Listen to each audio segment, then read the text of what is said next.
This is the history of the fall of the Benin Kingdom. Some say no, it wasn't a kingdom, it was an empire. But whichever one you chose to call it, the truth remains that Benin was great. Akebulan, to understand what the British did in Benin in 1897, you must first follow me to 19th century so you can understand properly. You see, the Benin built one of Africa's admired civilization, located in the present-day Nigeria, Edo State. It was ruled by Oba Mvaraman Baisi, the 35th Oba of Benin, Akebulan.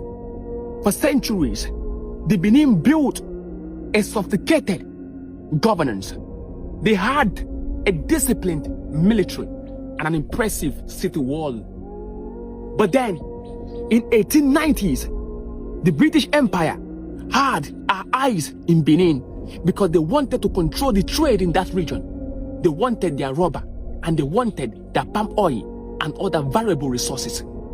You must understand that in 1887, the British had already arrested one of the most prestigious kings in that area, who was King Jaja of Opobo, and he was exiled outside Africa. And then in 1894, the British also arrested Chief Nana Orumo, another chief in that region. He was also taken to exile. It's now time for them to repeat the same thing in Benin. Akebulan. In Benin, in January 4th, 1897, the British General Council, who was James Robert Phillips, decided to travel to Benin Kingdom. He was told not to come because Benin was having a very sacred ceremony where visitors are not allowed. He was told not to come, but arrogance and pride would not let him.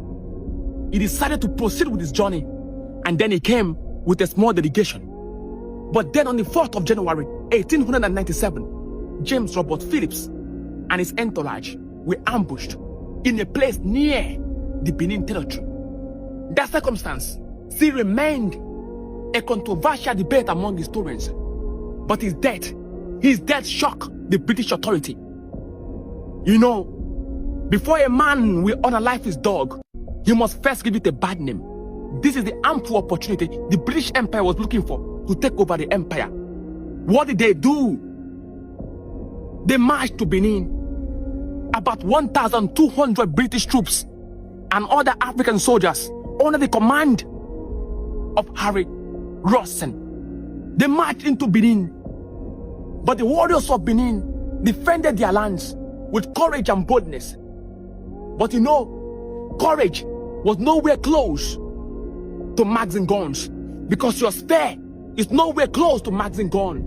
Spear is nowhere close to Chakapum. When the British troops marched into Benin, they burned a last section of the capital. They destroyed sacred things, looted thousands of Benin artifacts, took it across the British private collection and British empires, and alongside British museums. The king of Benin, Oba Mvaraman Baisi, fled, but he was later captured.